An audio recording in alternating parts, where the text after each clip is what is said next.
พาหมดน้อยมาเบิ่งสวนน้อยอยู่หลังเหือนเนาะสวนมักมังกรก็พอได้กินอยู่เนาะเป็นไร่เติบเนาะอันนี้จะมาบอกสูตรหรือเคล็ดลับวิธีการปลูกมะมังกรเด้อเพราะว่า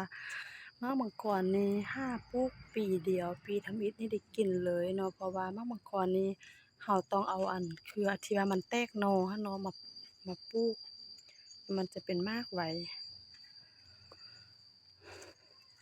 ปลูกปีเดียวแตกเครือบักหลายเป็นรากหลายเติบเนาะมาพอบ่ได้ซื้อกินเด้อนางมดน้อยเนี่ยเป็นรากจุนพูนจินพินงาได้ก็จะมีหมดเนาะนั่นก็เป็นสิบแล้วเด้อทุกคน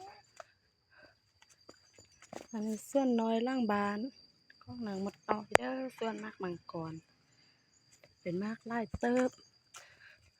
เครือนั้นเป็น3หน่วยเรียนเลย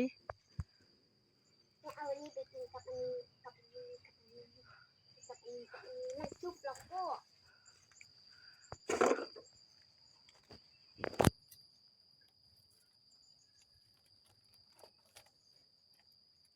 ต้องสกปรกน่ะแม่นอันนี้ก็กำลังออกดอกกำลังสิเป็นมากเนาะเป็นหลายเติบ